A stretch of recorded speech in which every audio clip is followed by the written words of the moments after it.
Good evening, everyone. You are now welcome to the January 27th, 2021 meeting of the Climate Smart Kingston Commission.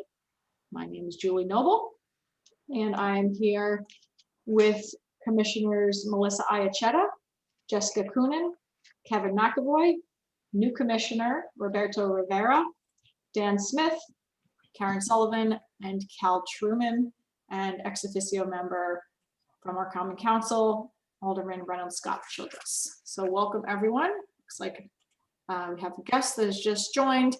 I am going to call the meeting to order. It is 5:03 p.m. If you are on the phone, you can stay muted until it's time to talk. And since we do have a guest, I will see if Melinda, hi Melinda, if you have any comments you wanted to make for public comment. Nothing that I wanted to add today. It's good to see all of you. Okay, good to see you as well.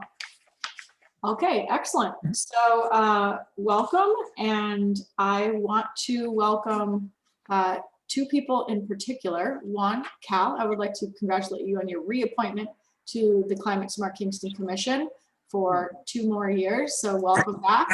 Thank Happy you. to have you. And I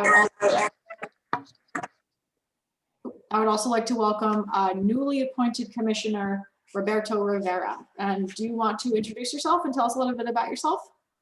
Okay, thank you, Julie. It's a pleasure to be here and an honor to be with the commission. What can I say? I've been up here, originally from the city, from New York, of course, the city, and I've been up here 21 years. I've been, involved in environmental issues and climate change for quite some time, and I'm ready to serve. As Karen Mahalis, as our vice president said, I'm ready to serve.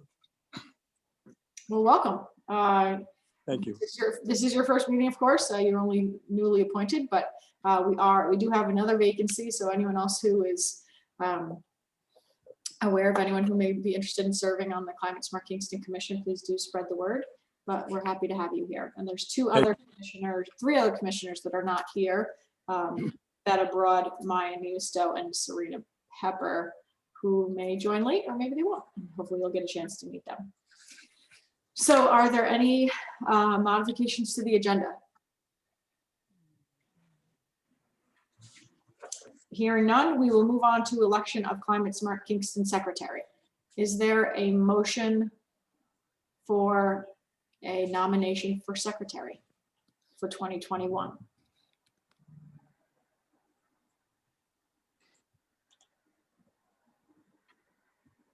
Does anyone want to nominate anyone for Secretary for 2021? Can I nominate Kevin? You can nominate Kevin. Is there a second? Hey, Betta. Second. Better. Second, Melissa? Second. Melissa was second. Are there any other nominations for Secretary besides Kevin?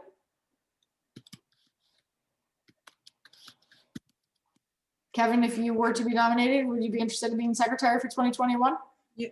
Sure, we'll just continue on. Sure. Okay, is there any other discussion about Kevin? I can leave the room if you want. Just do this. Then we'll call for the vote. All in favor of electing Kevin McAvoy as the Secretary of the Climate Smart Kingston Commission for 2021, please say aye or raise your hand. Okay, and all opposed? And are there any abstentions? I probably should, unless you have unless that messes up the quorum. Oh, you're good. I have quorum. Okay, I'll abstain then. Yeah. Okay, very good. Congratulations, Kevin. And on behalf of the commission, thank you for all the work that you do to put together our minutes. They are thorough and fantastic, so thank you.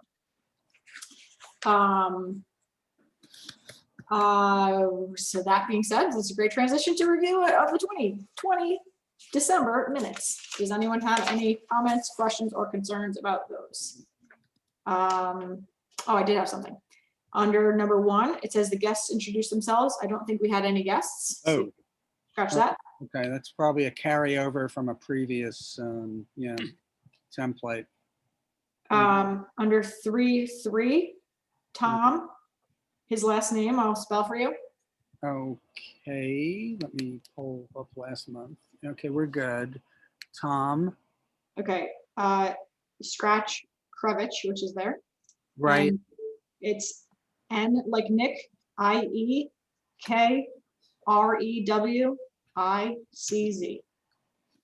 CZ. Oh boy, that was really far off. Yes, it's all right. Um, Okay. and under number 3.5, where Yeah. it says it's referencing the 2020 commission budget, it's actually that came out of the 2020 recycling education budget. Oh, okay. Okay. Recycling education budget. We're good there. Any other changes, comments, questions, or concerns with the December 2020 minutes? If not, I need a motion to approve as amended.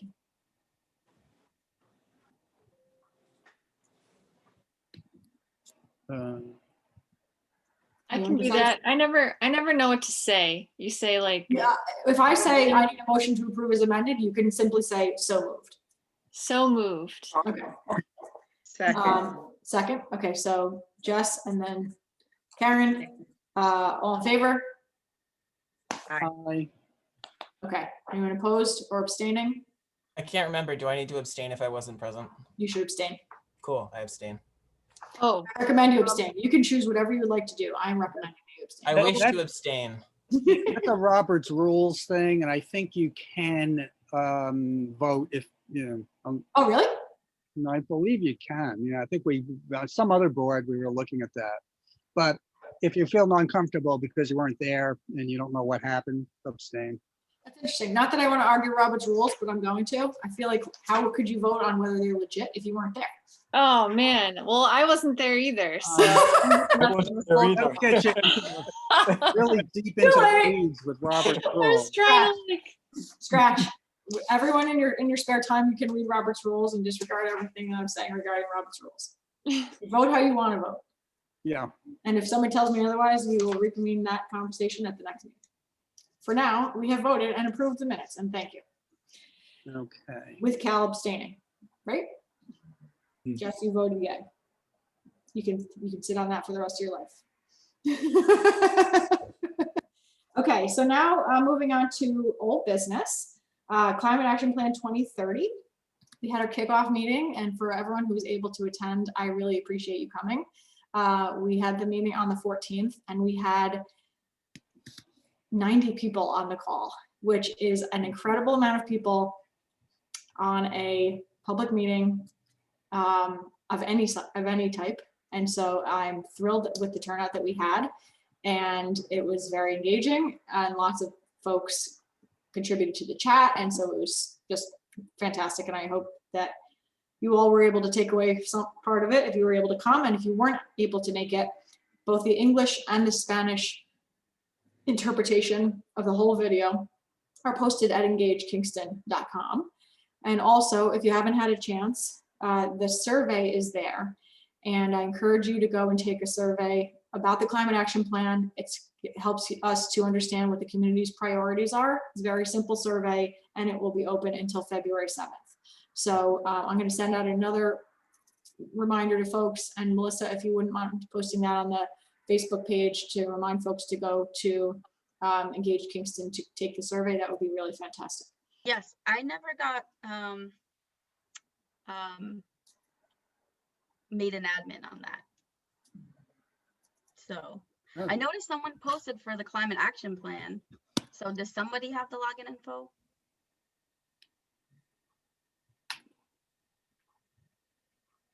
No?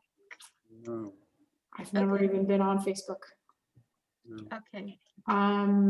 Betta, were you ever part of the Facebook admin? I was never made an admin, no. Oh, you mean for Climate Smart? Yeah, Oh, I thought you were talking about the survey. Yes, I am an admin. Can you make me an admin? Or do you have like the login info? Sure, I can do that now. Cool. great. Okay, thank you. And since we are on the subject of, this like gaping hole in our group, maybe it would be nice to like say a few words about John or have a moment of silence or something. It just feels a little strange to not do that. I didn't know when that was appropriate, or we're supposed to wait for Repair Cafe section, or. Sure. I mean, it is on the agenda that we'll be adjourning the meeting in his memory, and I was going to have folks speak at that time, but we're happy to Okay. speak now. I guess maybe I missed that on the agenda. Oh, I see. That is at the end. I see. Okay. So since it is brought up, certainly we can speak about it now, and we will still adjourn the meeting in his memory. But for those of you who are on the call and those of you who are listening, a long time commissioner of the Climate Smart Kingston Commission and part of all of our lives in our circles, and our colleague John Wackman passed away very recently and suddenly, and it was challenging for all of us, and we will miss him. He was active until the end. He launched a book this year. He led an incredible life, and he was the reason that we do Repair Cafe in this area. And he was active on this commission and in all of our lives in work that we did professionally and personally. And so on behalf of the city, certainly we want to share our condolences with his family and in memory of John. We will be adjourning the meeting tonight in his memory.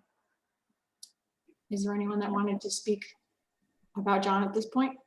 Well, I was just gonna say with that, I know when Casey left the commission, we sent him a letter congratulating him on his time. And is there anything we can kind of do to send to his family or his girlfriend to,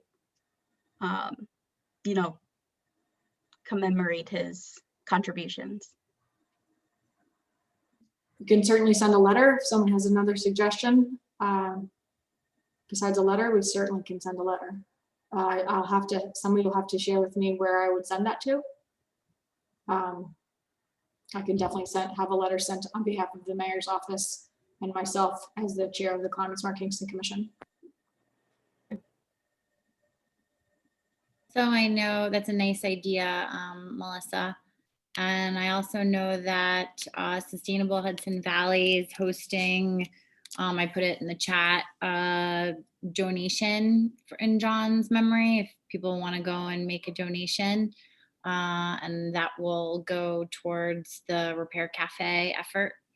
Yep. So that's also a nice way of honoring him. I think Mano was spearheading an effort to also have a park in Rosendale named after him, but yeah, it's just very sad and a huge hole in our community and our lives and on this commission. I'm still in shock about it. Same. So I'd like to hold a moment of silence at the end of the meeting in his honor. And if anyone else wants to say anything now, you're welcome to, or at the adjournment. On the idea of a letter, does someone in the commission need to write that, or is that something that you would do, Julie? How would that work? I'm happy to do so, as I did for Casey, but if someone wants to write the letter, and I'm totally fine with that as well.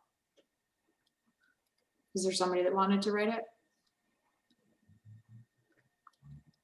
I think if sending one from you as the chairperson makes sense, then that's fine. I just wanted to make sure that if it was something that somebody had to volunteer to do, that we had someone volunteer to do it. So, okay. Thank you. Yeah, no, I'm fine. I'm fine doing so. Okay. All right, so I think that we'll move on with our meeting. Thanks for taking a moment with me for that. So with the climate action plan 2030, I don't know if anyone had any follow-ups from that meeting, or if you've had a chance to take the survey or wanted to provide any input on that at all.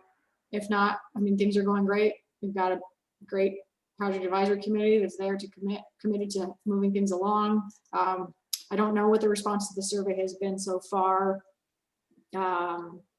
And I tend to be someone who wants to just wait till the end and get all the results. So take a look at that.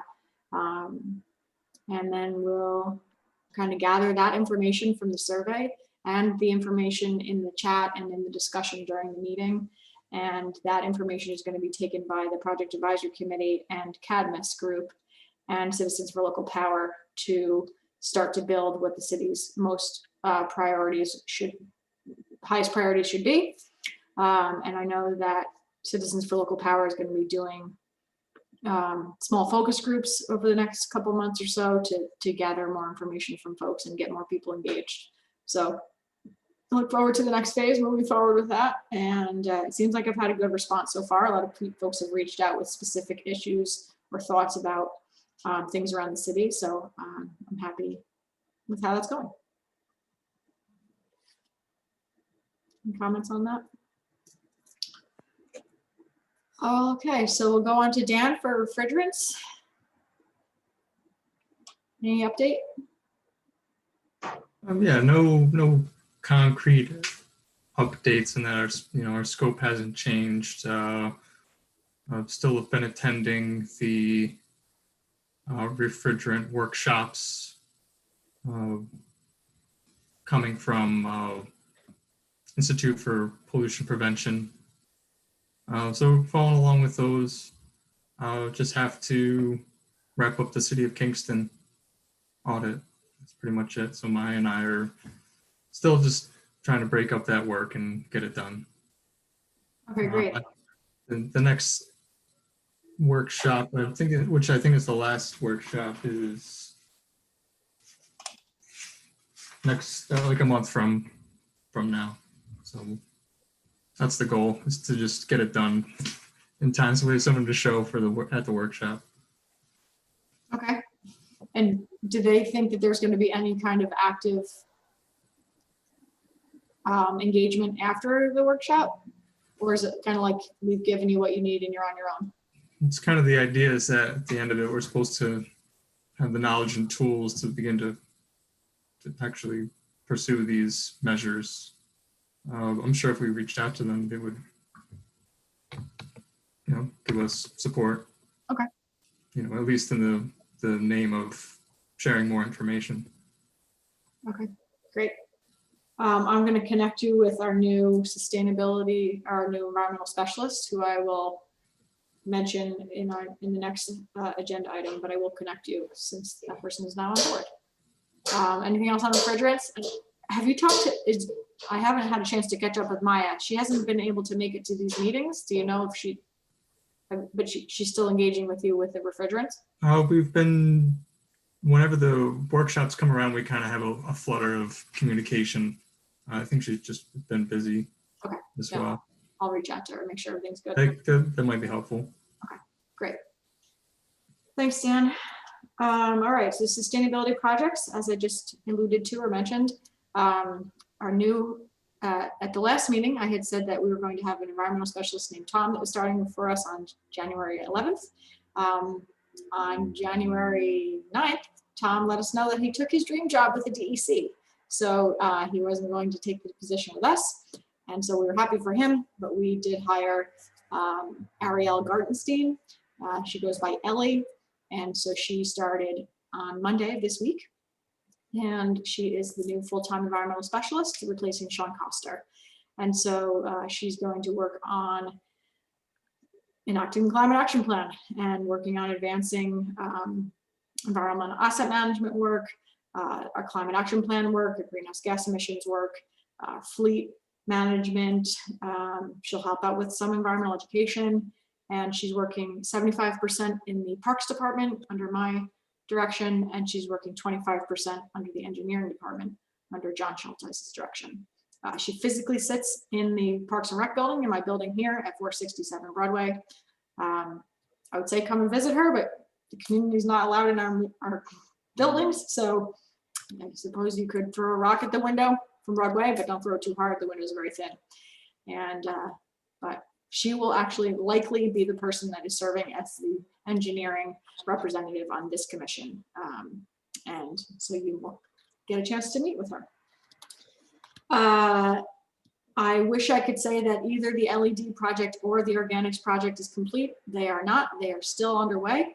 With the LED project, we are finalizing some final punch list items that are taking longer than anticipated, but we do expect to be completed with that as soon as we can. And with the organics diversion plan, if you had a chance to see the Freeman this week, it seems like they are excited to be getting some updates on that. So we're still drafting that document, Carla and I, and we expect to have that out in the spring. Although typically parks construction project wouldn't be advancing too much this year, we actually are moving forward what we can. So Raquel Knox Park in particular is moving forward. That's down on Gill Street, small little pocket park that was dedicated in memory of a young girl who was killed 25 years ago. We have been reconstructing that from scratch. So if you're down near Gill Street or off the Strand, check that progress out. And lots of other parks projects moving along, mostly in the planning and design phase at this time of the year in the winter. I would say that's probably the best update on the sustainability projects from my end, unless anyone had any questions about any of them. Okay, Melissa, do you have an update on Repair Cafe? Just that since John's passing, Melissa Everett from Sustainable Hudson Valley has been in contact. She's looking to hire, I just have an email from her, a coordinator for the Repair Cafe, and she was actually in contact with John over the past few months about working together to hire a coordinator, and it would be funded by the Sustainable Hudson Valley. There's a planning kind of talk through conversation meeting on February 6th, if anybody's interested. It's going to be at 1 p.m. I can put the link in the chat if you want, but they're just going to kind of talk about John's vision and how to expand the Repair Cafe into schools and even transplant the model on a nation scale. So that's the email from her. But yeah, there's some big plans. There's also Mana Joe, who's, like Betta said, looking into creating a reuse park of sorts. I don't know too much about that, but there's a lot of emails and circulation of how can we continue his vision and his work and not, yeah. I'm still in shock and yeah.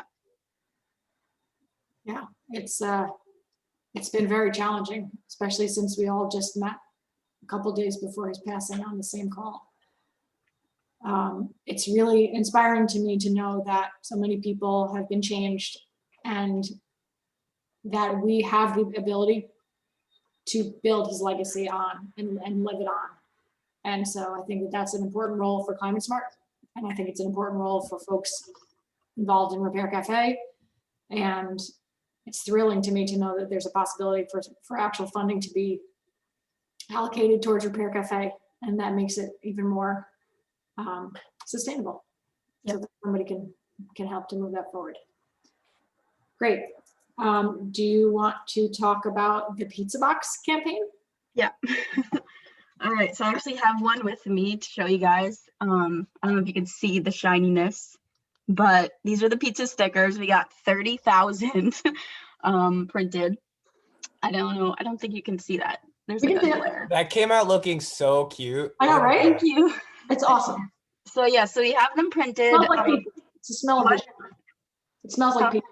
Oh. I just made a flyer for the break rooms, which was John's idea, which was a really good idea for the staff at the pizza places. So I made that and Julie gave me some edits, which was great. And then I made a spreadsheet of pizza places to target. And so my goal is to kind of within the next week, get them out there.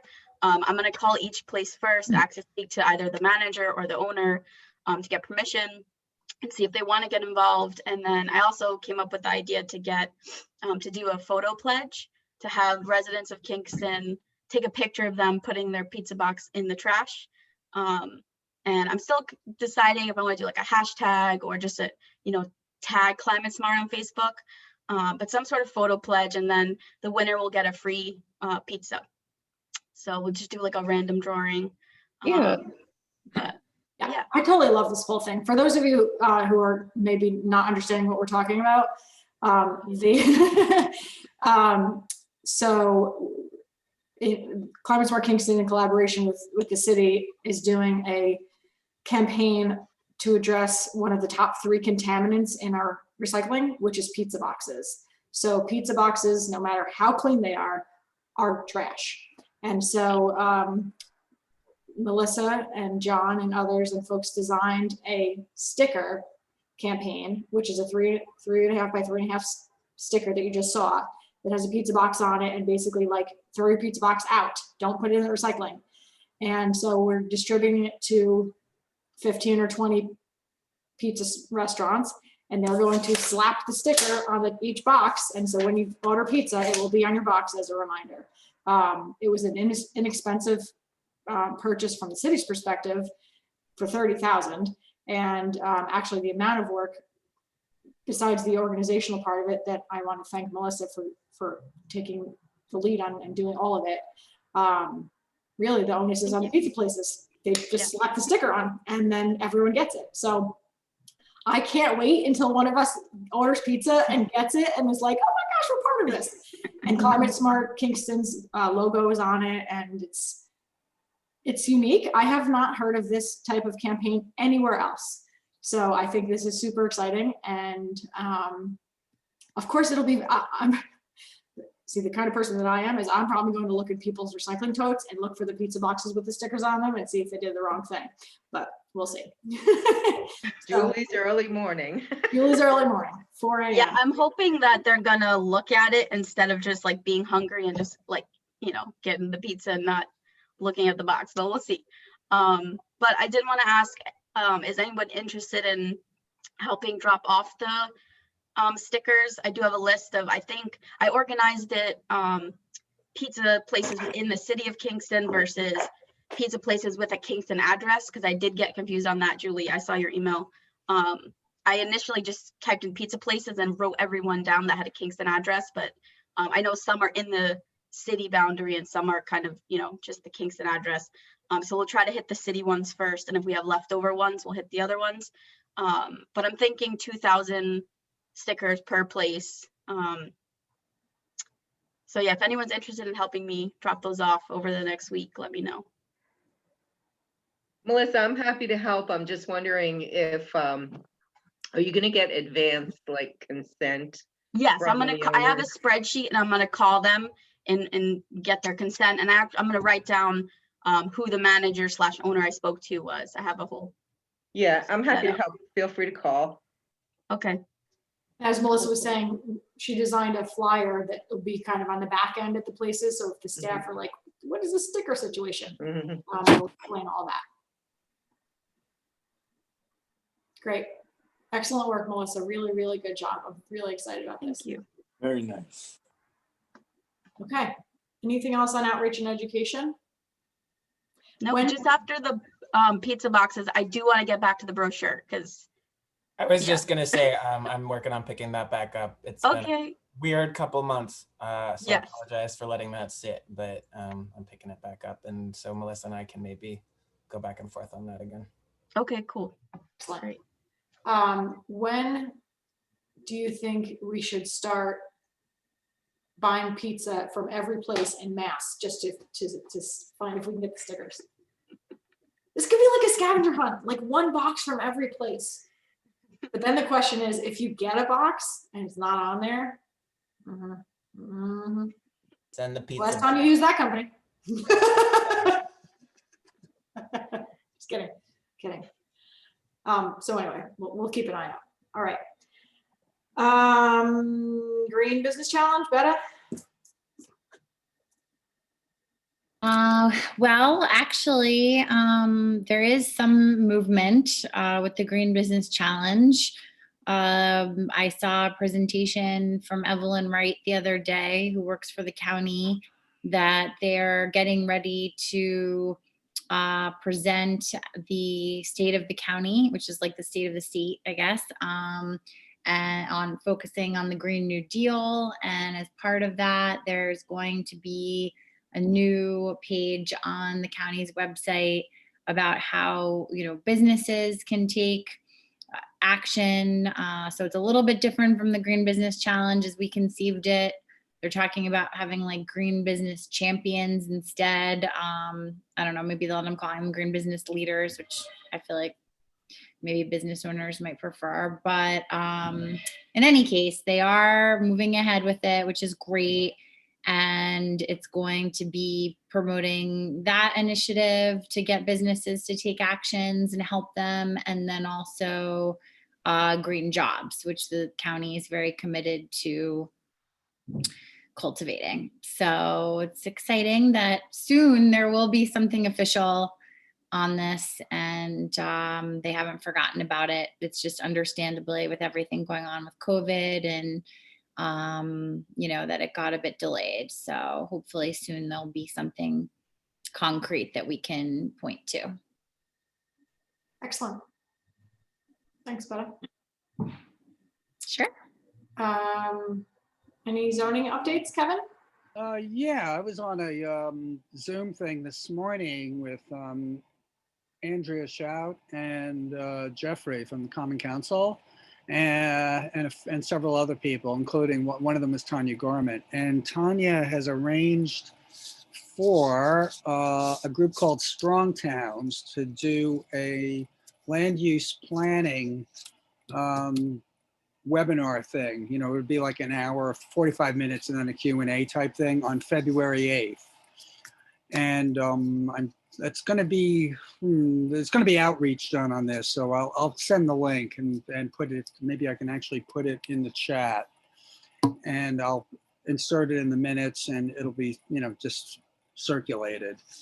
The gist of it is they're not calling it a zoning event because zoning sounds sort of dry and puts you to sleep sort of thing. And this is specifically focused on form-based code. So they're using terms like urban planning and code restructuring instead of zoning.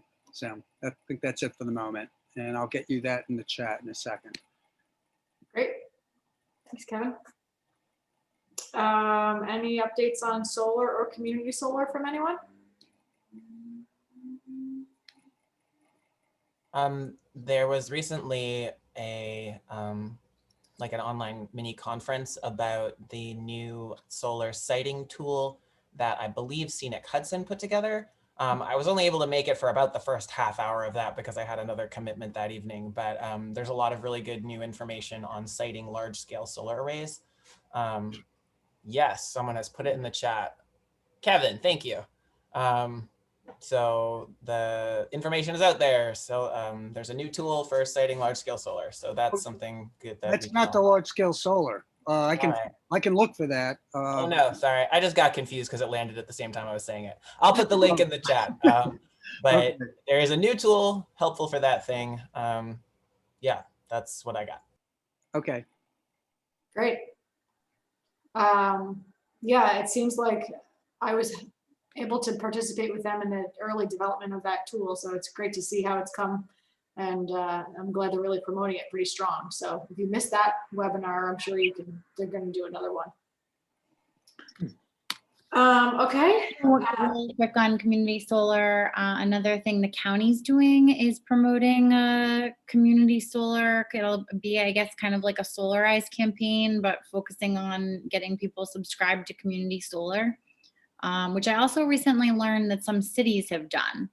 So, you know, eventually, hopefully, we'll have like opt-out community solar CCA here, which basically means that everybody will be automatically subscribed to community solar and have a discount and all of that. But in the meantime, Some cities have been promoting people, signing up, and it's been successful because it's opt-in, because people tend to trust their local government more than just like getting a random, flyer in the mail or something. So if the county's already doing it, probably doesn't make that much sense for Kingston to do its own. It might, not really, especially also if we're planning on doing like hopefully an opt-out CCA community solar thing down the line. But I did at least want to mention it and have it on people's radar that that's going to be happening sometime. Great.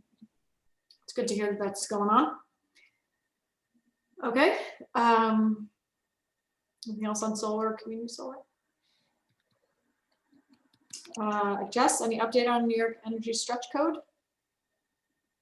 No, I haven't been able to get in touch with Steve Knox. And I'm not really sure where to go from here. I know a lot of the few communities that have adopted it have had like a champion on the Common Council or with their code person, and we seem to not have that currently. So I don't know if anyone else has any thoughts on what direction to take pursuing the stretch codes. I'm kind of at a loss at this point. Yeah, I know that the Carla just sent out, or they made the announcement today about the new funding that's available. Is that what you put in the chat? Mm-hmm. Yeah, the Clean Energy Communities Program just announced their new round of funding and new actions, and that's one of them, which is really great. So hopefully that'll incentivize municipalities like Kingston to adopt the stretch code. Stretch code. I don't necessarily understand what the funding would be for, though. Is it funding to help implement it in some way? Because it's just a code adoption, right? Or is it you adopted the code, here's $50,000? That's a good question. I'm not exactly sure. Whether they're just trying to incentivize people. That was my impression, but you're right. Maybe there is some kind of like expectation that then you'd use that money to implement it. Can you explain what the stretch code is? Just quickly. Sure. Jess, do you want to do that? Sure. So it's an add-on to our current building codes that would make new construction of buildings more efficient. It updates things. There's like 4 main categories that it works with, like building envelope. I think there's some lighting ones and a few others. And the idea is that future New York State building codes will have this in a few years down the line. But if we were to adopt it early, that could just improve our building stock. And Okay, so it's stress. The word is stress, right? Stress code. STRE. stretch. Yeah. Okay. Yep. Oh, stretch or stress? Like stretch, like we're going the extra distance. Yep. Okay, I thought it was stress. Okay, thank you. Oh yeah. Stretch. Okay. So, I know that Carla has reached out to me a couple times to see how things were going. Maybe you could reach out to her directly and connect with her to see if she can provide some technical assistance or assistance in advancing things. We kind of need Steve Knox on board. I know. Either Steve, or if there's someone on the council that I could like work with, like, try to convince them. I don't know. Yeah. But if it wasn't COVID, I'd like go down and talk to Steve. I feel like it's kind of a relationship building type of thing you need, and it's just hard to do it through email and Zoom. Steve is the code enforcer for Kingston. Yeah, he's the director of building safety. And it seemed like he was amenable to it, but I think he just. I can keep reaching out and. I would check in with Carla and then reach out again to Steve and see where that goes. And maybe mention that this funding is, maybe if you could look in to see what the incentive is.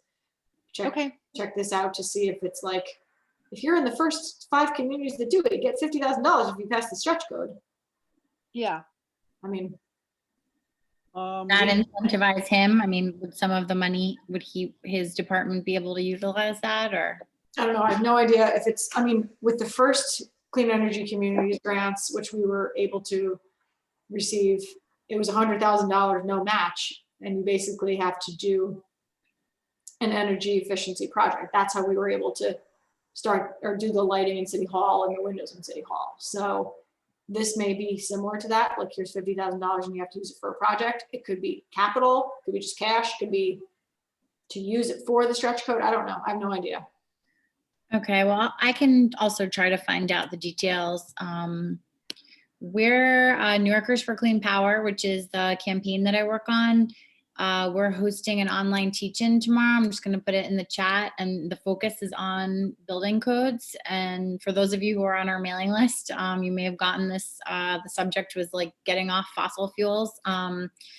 And we're going to have Nick Goldsmith, who's the sustainability coordinator from Ithaca, talking about their new building code system, which is very innovative. And also Mark Teal-King, who some people may remember, he's the sustainability director in the town of Bedford. And he has this like really exciting kind of cutting edge concept to help municipalities potentially pay for energy upgrades, like energy efficiency measures, heat pumps for residences, not just for like public buildings.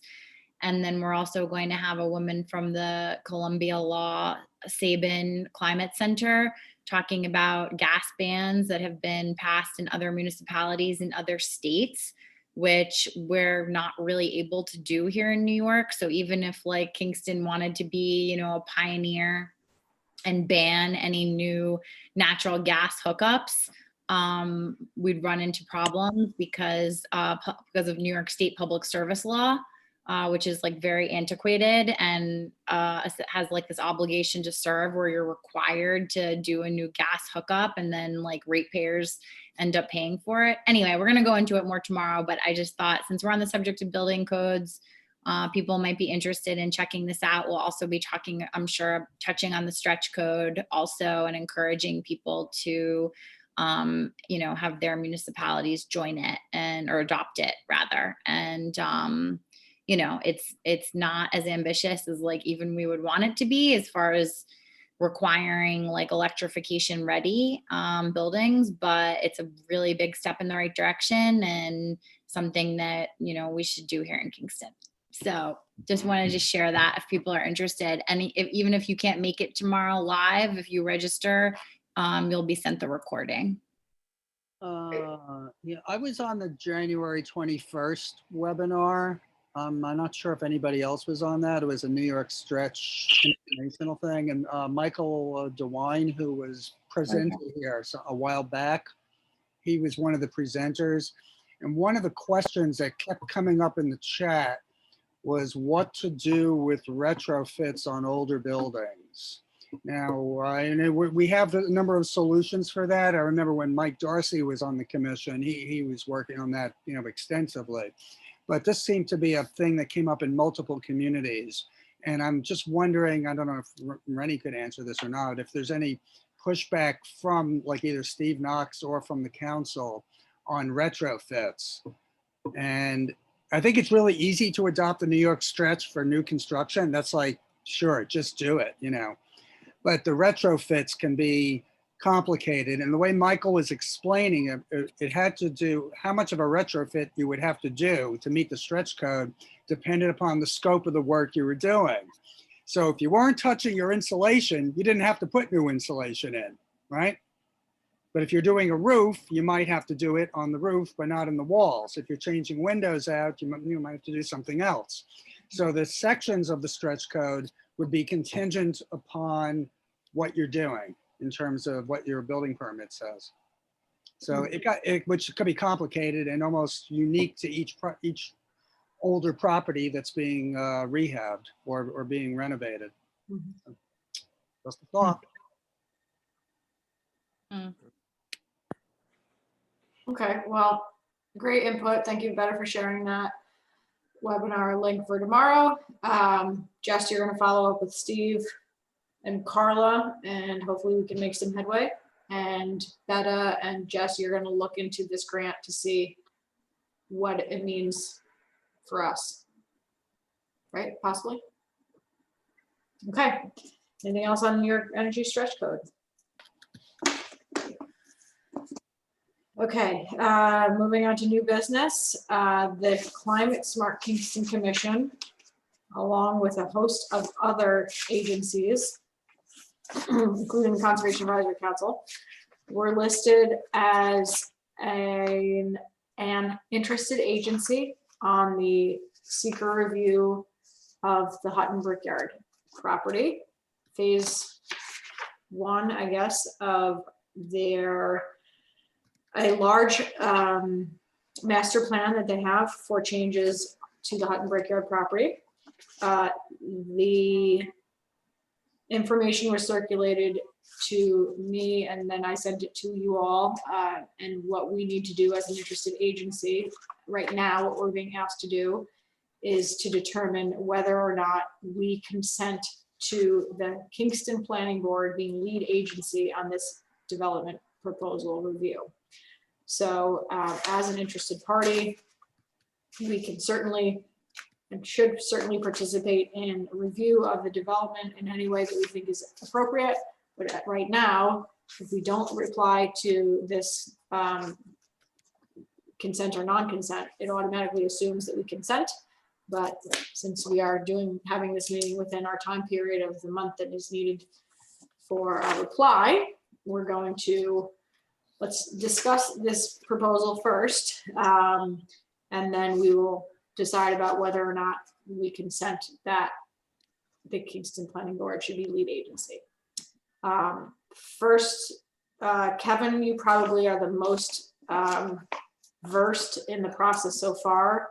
If you want to give the Climate Smart Kingston Commission an update on what the CAC has done. Yeah, we consented to the lead agency, and I expect the Heritage Area Commission, I'm going to attend their meeting later today after this meeting, and I would expect they would consent as well. I don't see why they wouldn't. The CAC submitted comments. We tried to keep within scope of the existing proposal and not delve too much into their master plan. But I think part of the comments we made probably do touch on the master plan to some extent. The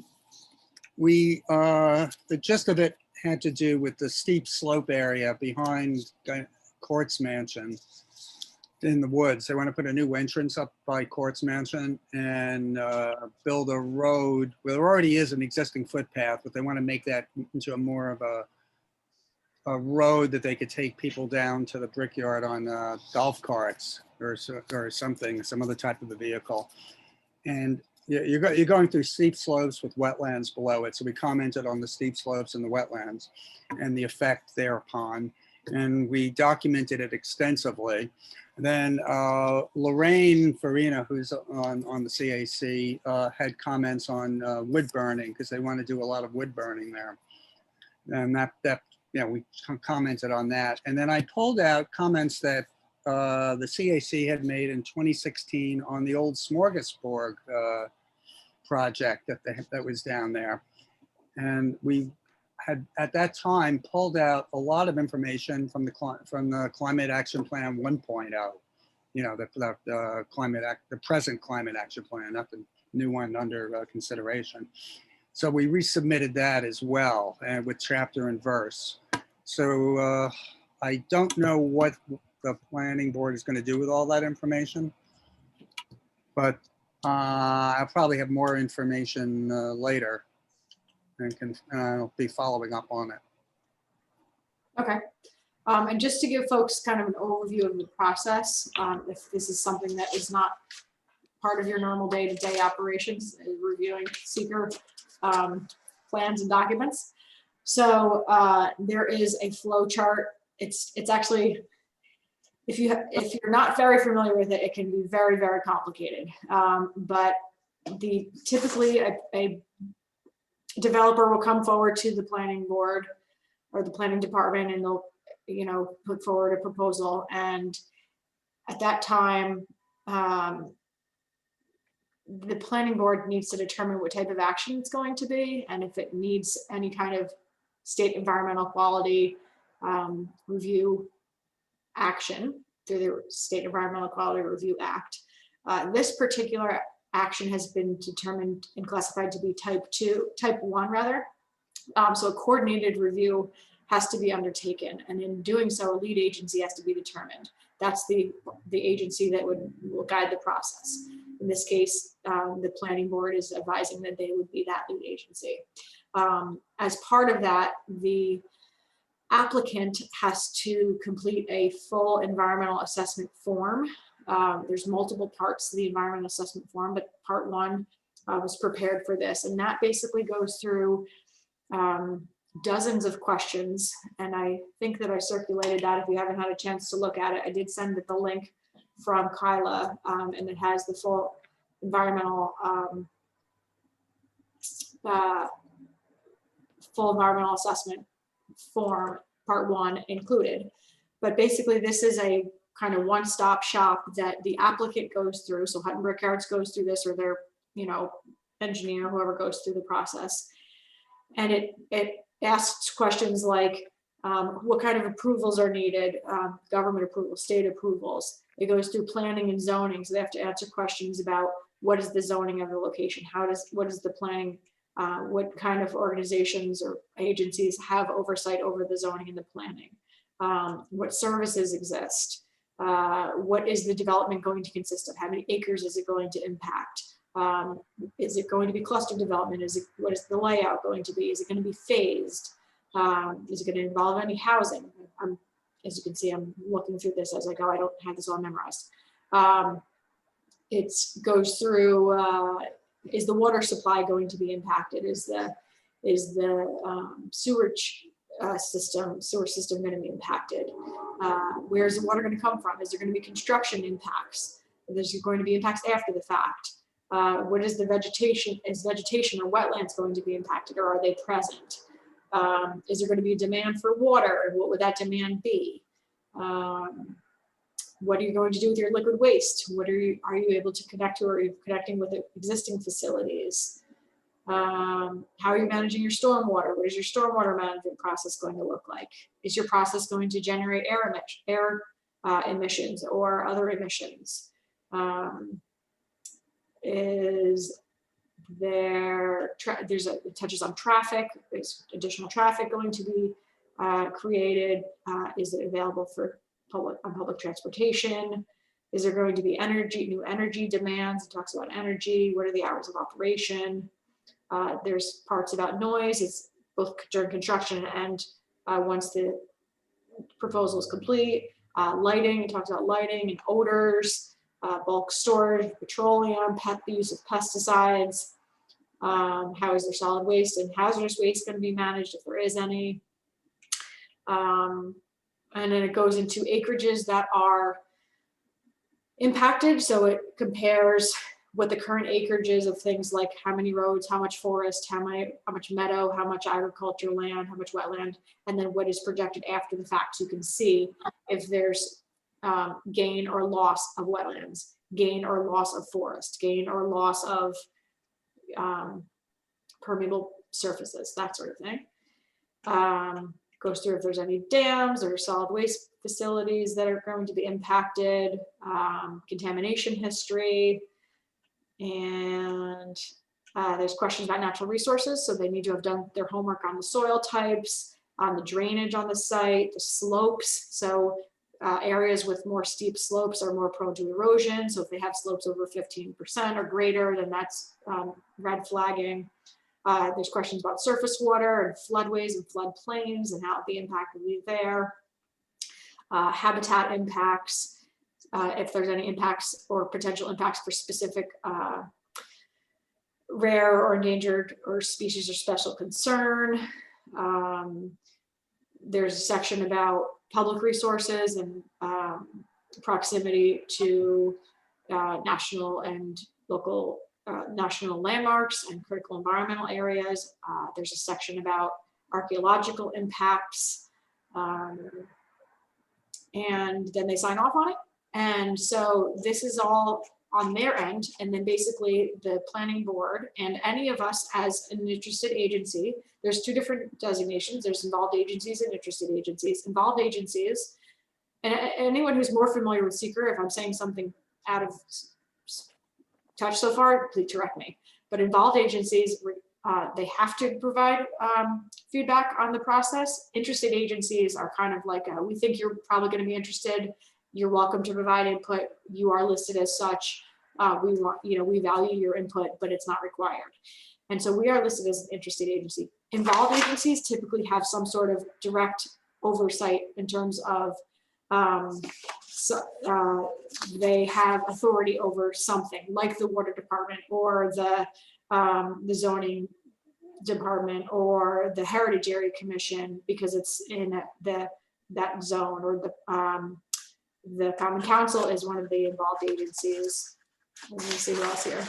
Like I said, the water department, and then Department of State, the health department, all of these, their response and participation is mandatory. So we provide input, and as Kevin was saying, you look through this full environmental assessment form, and if there are anything that red flags or says, we don't think this is accurate, or this is wrong, or this is not appropriate, or whatever, those are comments we can suggest. The planning board, and they circulated the design, looking at the design and understanding, are there anything that red flags from that, submitting those comments during the comment period that's open, and then the planning board takes those into consideration, and then they use that to make a positive or negative declaration of environmental significance. Who knew this was going to be like a mini secret tutorial right here? So how am I doing so far, Kevin? Am I okay? Okay. So then they make a determination of positive or negative significance, and that determine if they say it has negative neg deck, people call it. If it's neg deck, then basically it's like you're good to go. And if it's a positive declaration, then they're basically saying that there is some sort of substantial environmental impact, and that future studies, then it kind of prompts then a whole new round of studies and work that needs to be done, which could be a traffic study, a water study, I don't know, there's like tons of historical things, archaeological studies, and all that has to be satisfied. It all goes to public comment, people can review it, look at it, and then the determinations, they have to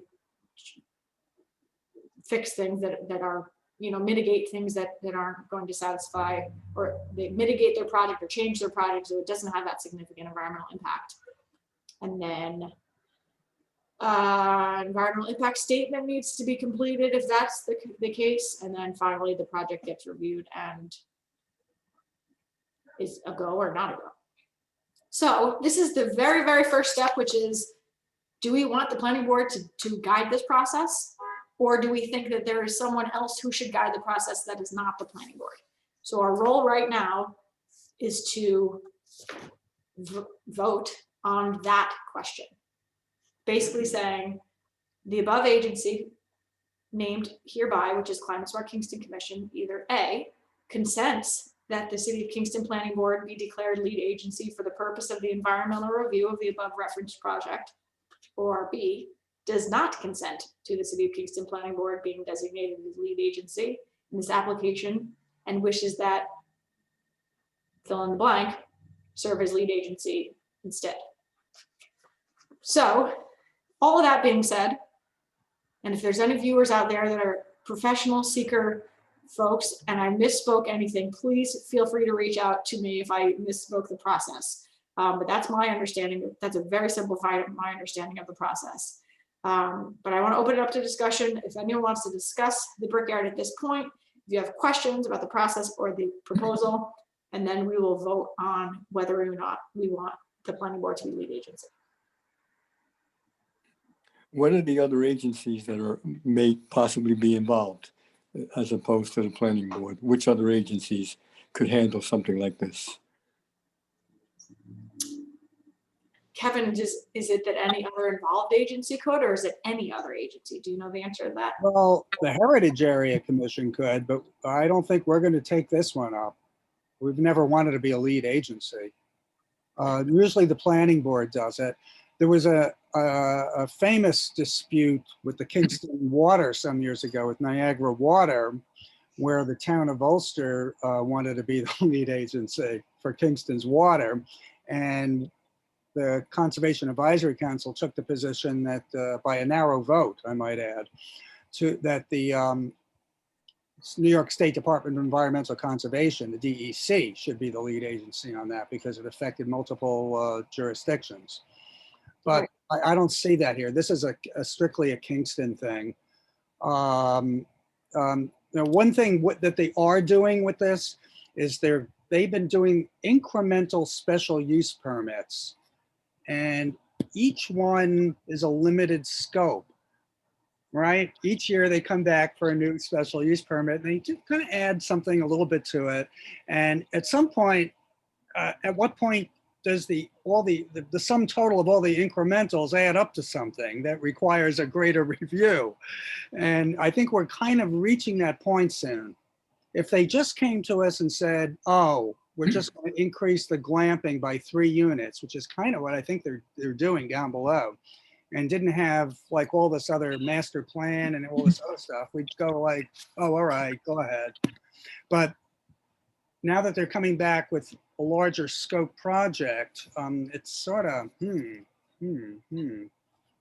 So Because the planning board seems to be the appropriate agency. yeah, they seem to be the appropriate agency, yes. Whether it's a special use permit or what they're going to do. There's also zoning considerations. I don't know how far, I don't know how far people want to get into the weeds on this, but the CAC comments were 4 pages and it was very detailed. Serena, did you have a question? I see your hand is up, and I'm sorry if it's been up for a long time. I'm sorry. Oh, no, that's fine. I learned from everything that everybody else says, so this was good. Maybe Kevin, I would actually really like to see the comments that the CAC put up for this, if that's possible. I can send that. Okay.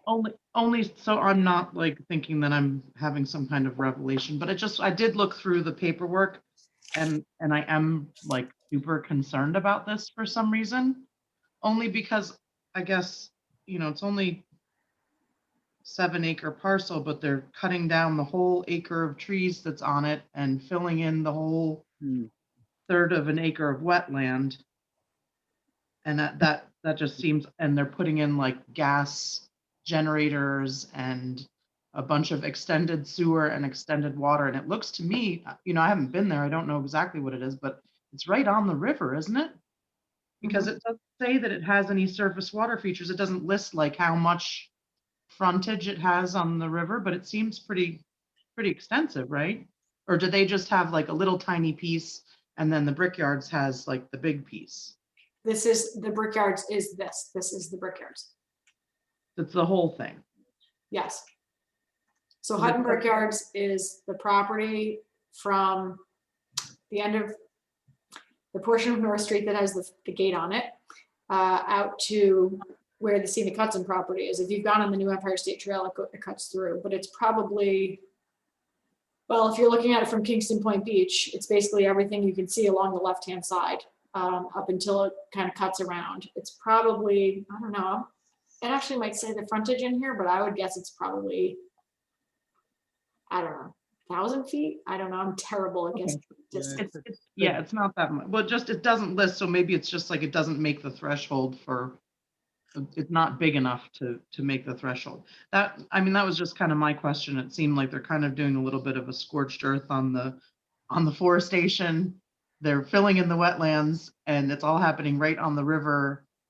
And I'm concerned about erosion and runoff, and kind of concerned about them basically putting like a mobile home park right on the river with rising water levels. I think that building infrastructure right on the river is, there's no mitigation for it. There's no like I guess composting toilets at water level is a bad idea, but there's like not a green thing here. There's not a solar panel. There's not, it's gas generators, it's electric. It seems pretty straight. And then I just wanted to, my other question is, it seems like they're taking homes and kind of absorbing them, like single family residential homes, and absorbing them into this project? Not formally as part of the design. It happens to be the case that the owner may be purchasing properties along North Street, but that's not part of this design. But they're not taking anything through eminent domain. They're not knocking any houses down. No, but I'm just saying that basically we're losing housing stock. This project is taking what's currently like a residential property and turning it into a caretaker's cottage for a business. There's a lot of houses that are in the flood zone there that, I don't know, there's one that's like rotting right there at the light. Oh yeah, I know, the cat house. Yeah, the cats live there. Yeah. Yeah, no, My only question honestly was whether or not this development would be subject to the new affordable housing requirements. That was my question, basically. No, because it's a hospitality use. At a later phase on their master plan, they may or may not have housing. They have a housing thing on the master plan, but not on the current thing. All they're doing is increasing the glamping and coming through the woods down the steep slopes. and that's an important point that I just want to point out is that, yes, as the information that I shared and that the applicant shared does demonstrate the entire master plan, which has the wetlands and everything else and all the design and all the glamping and all the hotel and the pool and all that in it. None of that is part of what's currently being reviewed. That's all future master plan. The only thing that currently applies during what we're talking about now in the secret process is the addition, is the access through Lindsley Avenue, the parking lot to be added onto Lindsley Avenue, and some additional glamping. Right, Kevin? That's Yeah, pretty much. Yeah. They got 41 parking spots on Lindsley Avenue for 31 glamping spaces. Do the math on that. Doesn't add up. It's just phase 1 and phase 2 on the project narrative. Is that my understanding? Yeah. Okay. Yes. I- So I the think I technically understand the only that thing part. we should be providing input on is phase 1 and phase 2. Yeah, exactly. I understand that. Okay, thank you. Could I ask another question? If phase 1 is agreed to, and then later on phase 2, the other phases are not necessarily agreed to, how does that, what kind of thing would happen? That's a good question. I think that the planning board should be asking that question. Like, if we only approve phase 1, but not the rest of the phases, is your economic model still going to be functional? That's an economic question, not necessarily within the purview of Climate Smart, but is that what you were saying? From an economic perspective or from a? I'm sorry, Julie? You're saying from an economic perspective? Is it, Yes, is it, from an is it all or economic. nothing? Yeah. I don't know if that's a good question for the planning board to ask them. We have reason to believe that their project model will change. So what you're asking is correct. Next year, they'll come up with something else. And who knows how long glamping is going to last. That could go out of style when COVID, goes away. When we finally recover from that. I have a question. Yeah. So if the CAC put out comments, did they also vote to make the planning board the lead with those comments? Or like, are we putting comments with our vote or just voting? So the action that the CAC took was actually 2 actions. At the same, I had the same exact thing on the agenda. I presented it, not with the whole tutorial. I didn't do the tutorial at CAC, but at that meeting, we voted on 2 things. One is consent or not consent, and they voted to consent, yes, the planning board should be lead agency. And then separately, prior to the meeting where we were actually determined to be interested agency, we had already been working on some design comments for this proposal. So we basically decided at that meeting where we were deciding about the consent that we would submit a formal set of comments regarding the proposal as an interested agency. And in doing so, Kevin and Kevin took the lead, but all of us provided input. We reviewed all of the plans, the documentation, the environmental assessment form part 1, and everything that we were sent. And we compiled all of our comments that were relevant to the Conservation Advisory Council, that were relevant to these phases only. And we consolidated that into a letter, which we sent under separate cover. I faxed and sent, fax scanned the consent letter, but I sent our comments from the CAC separately. So there will be time for us to make comments as well, separately from the vote, right? Is I guess what I'm getting at. Like if the Climate Smart wanted to make comments or look into it further, it's not like when we vote that stops our interaction. I don't know what the timeline is. Okay. Kevin, do you know what the timeline is? You're muted. Okay. I may find out further information at the next meeting at 6:30 from Suzanne Cahill, but right now we made it a request for an extension of time, and they've extended it at least until the next planning board meeting, which I think is the 3rd Monday of February. I think they meet before us, so I'm not sure. Right. So if we as a commission will have time to do this or not. It's up to the planning board if they cut the time period off. right. So what Kevin's saying is we asked for an extension at the time, because at the time there was like not a lot of time to submit the comments. So I would say that since there was an extension, or there is an extension till at least February 3rd, and Kevin's going to find out shortly if it's longer than that, the commission has the ability to submit comments. It's just a matter of how quickly that would be turned around.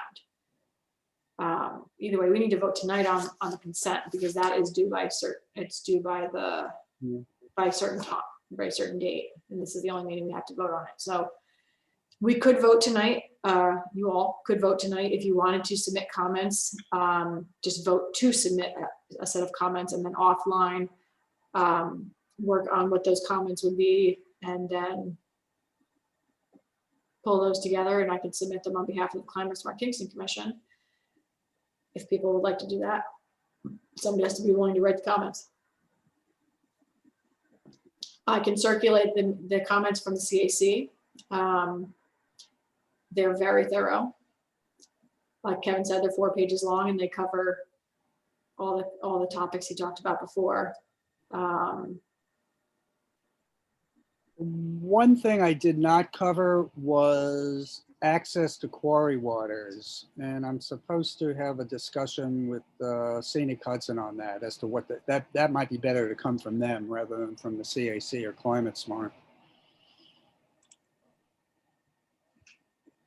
So, but we did cover the climate action plan. So when you see the comments, it may be already done as far as Climate Smart is concerned, because of the 2016 CAC submission that's included.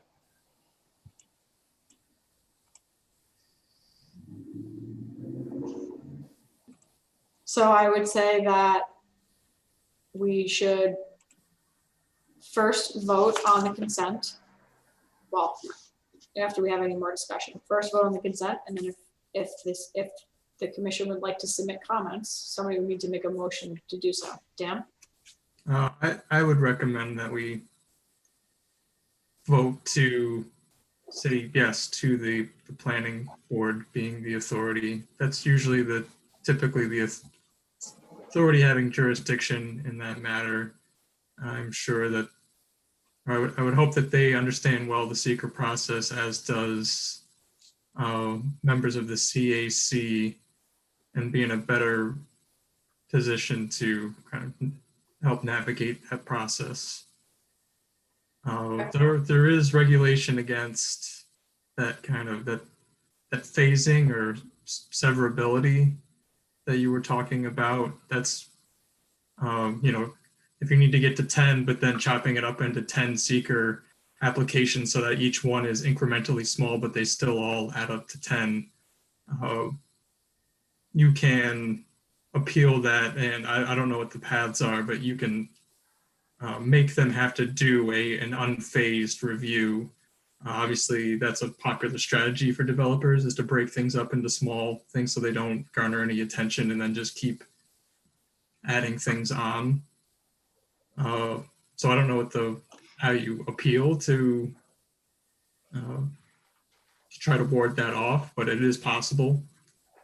Hopefully the members of the CAC know that, or at least are able to hire expertise that know how to do that, or could approach the DEC for a ruling. Who probably knows the regulation. That secret segmentation is what you're referring Segmentation, that's it. Yeah, we're aware of it. Yeah, for sure. Yeah, I would hope. So Dan, is that in the form of a motion? I motion to approve the thing that we need to vote on. To consent that the City of Kingston Planning Board be declared lead agency for the purpose of the environmental review of reference project? Yes. Okay, is there a second? Second. Karen? Second. That was Karen. Is there any discussion? All in favor? Aye. All opposed? Cal, was that an opposed? Favor, just delayed? I'm in favor. It just took a second. Got it. Okay, so all are in favor, no one is opposed or abstaining. So I will send that to the planning board. And if somebody here does have a special interest in any particular part of that review, whether it's waterfront or species or sewer or energy, you could basically become a citizen scientist or citizen attorney, and I would, build your case, and I'd say go through the CAC to deliver that if you need to. Okay, so I sent you all of the CAC comments in the email, by the way. So at this point, is there any other action that the Climate Smart Kingston Commission wants to take? Certainly I can put this on next month's agenda, but if the commission wants to make comments directly, that would need to be decided tonight. Can I make a motion that we discuss whether we add comments at this point to the CAC recommendations? But don't we need time to look at what the CAC has already seen when you just emailed that? I guess I don't want to force everybody to come up with a statement when they haven't had a chance to look at the information, but I'd like to give us the opportunity to add to those comments. Yeah, you wouldn't come up with any comments now. It would just be determining now if you want to submit comments, and then a process for doing so. And this is the beginning of a full secret review. So, there will be opportunities for us to follow this and participate in the review as we continue on. The question is just, does the Climate Smart Kingston Commission want to submit comments at all? Yeah.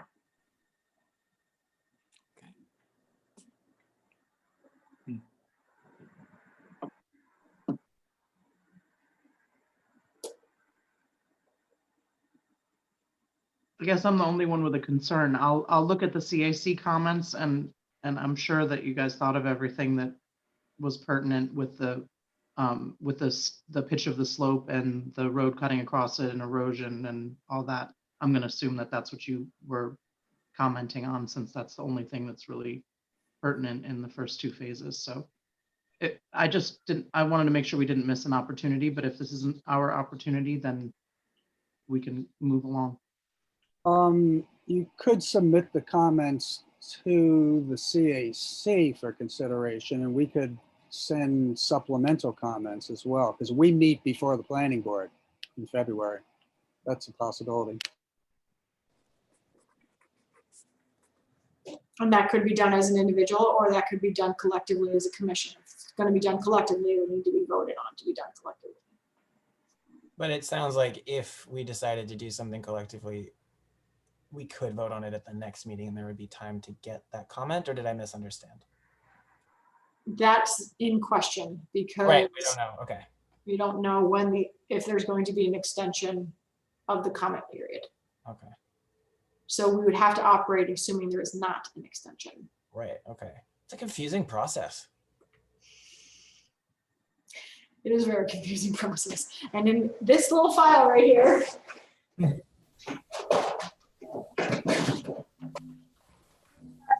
red seeker binder,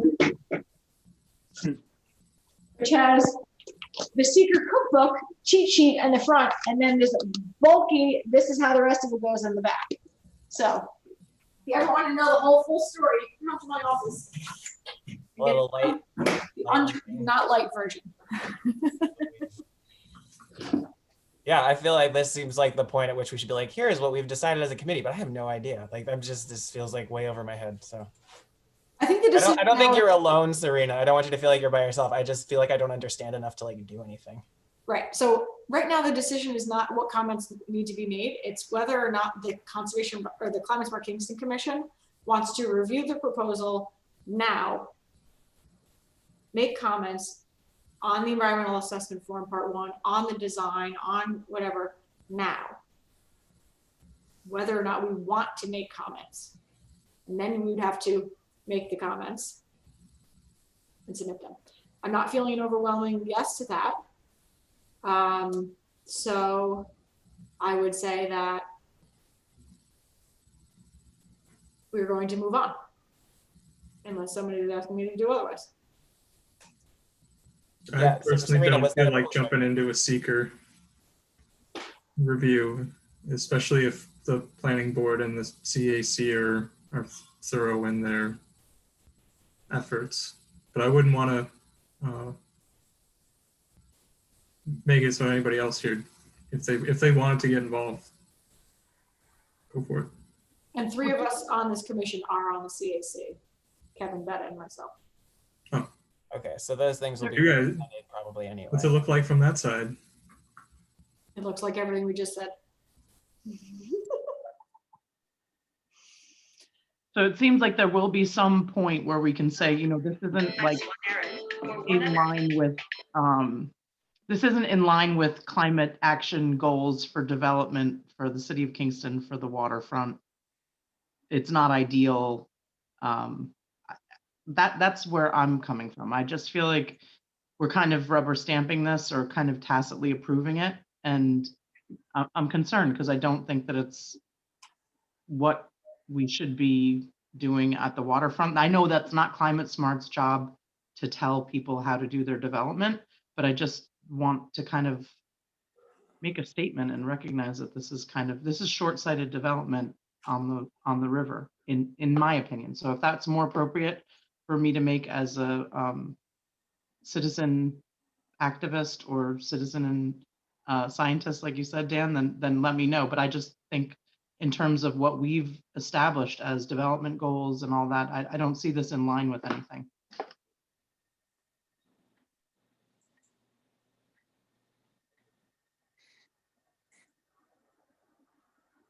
So I would say that since I'm not hearing any other motion or suggestion for action, then that would be an action that you would take on your own, Serena. Okay. So is there any other discussion? All right, thank you, everyone. We will move on from that.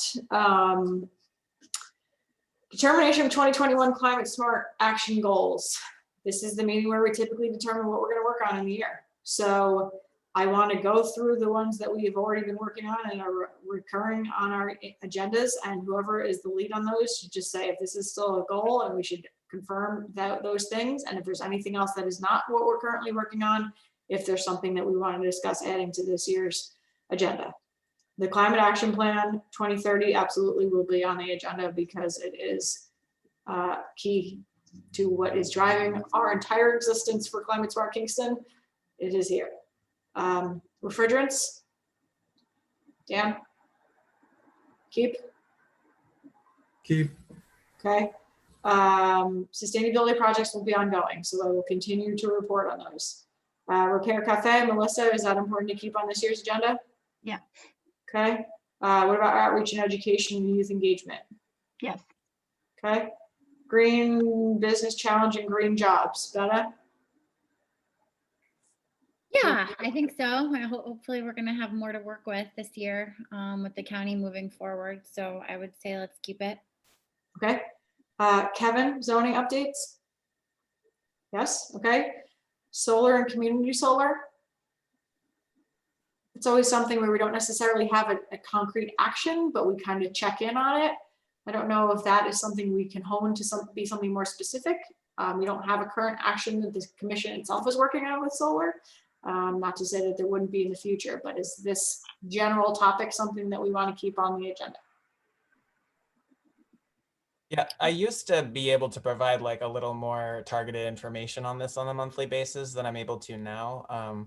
But I am part of a couple like working groups in the county level. If that kind of information is helpful, I'm happy to continue to or start bringing updates from that and have that be more active. Okay. I would almost say that maybe we should, maybe it's too broad, but maybe we should broaden it to be renewable energy and not just solar, because Yes. Yep. certainly could be other things that we're talking about besides just solar.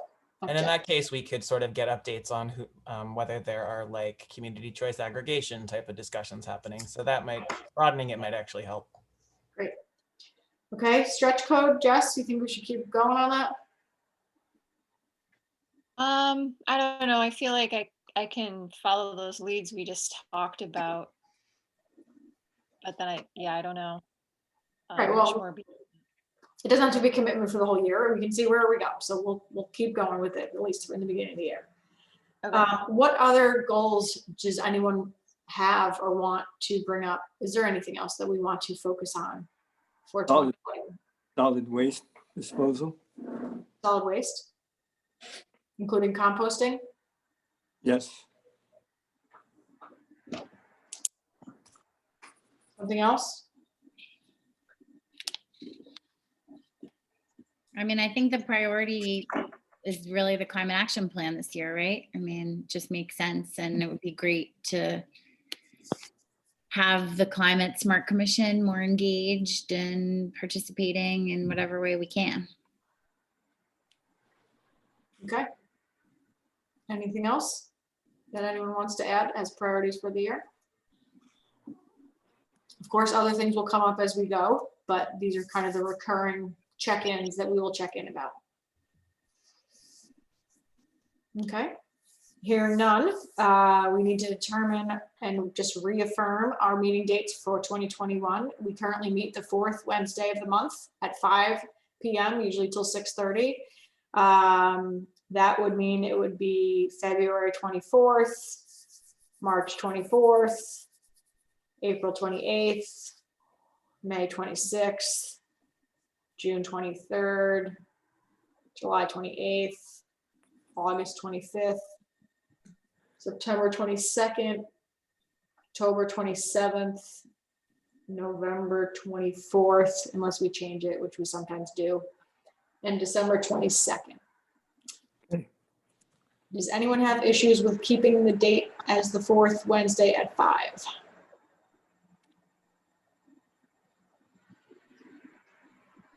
Okay, we are going to keep that. I haven't been able to send I can't really send a recurring calendar invite because I have to set up a new Zoom each time. So I don't know, you might just have to put it on your own calendars. I implore you to all put this on your own calendars without me. But I will send you, of course, the link every month. And someday we will meet back in City Hall again, and we will all sit around a circular table and we will love it. All right, announcements, communications, events, and updates. Before we get to the, oh no, Serena probably has to leave, right? You're on mute, but I'm thinking you're saying, oh yes, I have to go. I have to go over got- to the other thing too. Yeah. So Serena, and you're going to public safety, right? I'm going to public safety. I took some notes, but I missed the first couple minutes of the meeting, of course, trying to download Zoom to my tablet. But have the invites. I'm gonna shoot over to the other Zoom, and if you get a chance to shoot me the draft. Yeah, it's pretty rough and dirty, but I can do that. Oh, Okay. well, I think on my feet. Can somebody send me the announcements? Yep, Okay. Okay, I gotta run. thank you. Well, you'll Bennett, have- can you take notes while he's gone? Sure. With me? Thanks. Thanks, Serena. Okay, bye. So I wanted to let everyone know that I did circulate a financial disclosure that you have to submit. It's a form that needs to get to the clerk's office by February 15th. Roberto, I need to send that to you. I don't think I did. Please take care of that. If you do have any issues, let me know, or talk directly to the clerk's office. You are not going to really be able to get into City Hall, so I think you have to mail it. Missed Serena by a minute on an update for the public safety. Hey, sorry, Julie, I just want to be sure I'm capturing this and I just got it. I'm gonna just type so I can send this right to Kevin. So people should sign the thing you Financial disclosure form. and mail it to you. Nope, to the clerk's office by February 15th. Okay. Okay. By February 14th. Okay. 15th. Disclosure. Does it need to be postmarked then by the 15th or arrive by the 15th? Clerk's office. Completed and returned by the 15th. And I think it needs to be notarized, so take that into consideration. Oh, Has to be right. Now typically we have a notary in City Hall, but that's not going to be it. If you're having concern about the notary part of it, I would call the clerk's office and ask her what she wants you to do. Cal? My partner is a notary and can now notarize people over Zoom. If anyone ends up in a tight spot, let me know. What? Yeah, you can do it over Zoom now. Notary over Zoom. Also, Desperate times call for desperate measures. Yeah. Cal, should I put your email in here in case anyone? Yep. Go for it. notary over Zoom. I have volunteered him. Nothing you can't do over Zoom. Even weddings are being conducted over Zoom. Tis the world we lead. Okay, so let me know if you have any issues with that. And is there an update from the Ulster County Climate Smart Committee, Betta or Cal? Cal, I don't any Or nobody? to report on. I mean, I was there, but I don't know. Was there anything that It ran long. I had to leave before the end. I did too? Yeah. I feel like I should have better notes on it than I do, but yeah, I don't really have a report back. I'm sorry. Okay. Yeah, sorry. I was also kind of distracted by my child. So I don't have a great report back either. Okay. Okay. Are there any other announcements, communications, events, or updates that anyone wants to share? And I'll send the notes to people if they're interested in the Ulster Climate Smart. When they happen. Okay, hearing none, then social media postings, I think, Melissa, we said we were going to post, or if you could post the survey for the climate action plan. And is there anything else we want to post? Sorry. I think she should post the pizza stickers. I was Yeah, just gonna say, tell people to look for them. Communication about the rollout of those. Great, Great idea. good. Is there any other business? And we should post something about the donation to John's thing. Okay. Any other business? If not, I'm sorry, is there something? If So, not, I move to adjourn. okay, and we are going to adjourn tonight's meeting in memory of past Climate Smart Commissioner John Wackman. And prior to adjournment, I'd like to have a moment of silence on his behalf.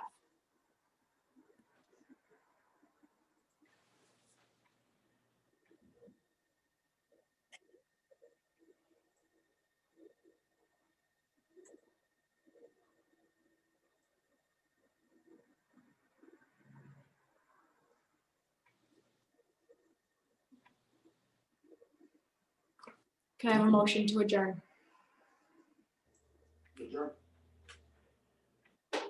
Roberto, is that you? I'm here. Okay, was that a motion? No. No, okay, I'm sorry. Can I have a motion to adjourn? Yeah, oh, yeah, I'll make a motion to adjourn. Can I have a second? Second, Okay, all in favor? Is that Karen? Karen? Aye. Okay. Thank you, everyone. It is 6:38. I want to thank you for coming tonight. I'm going to stop the recording.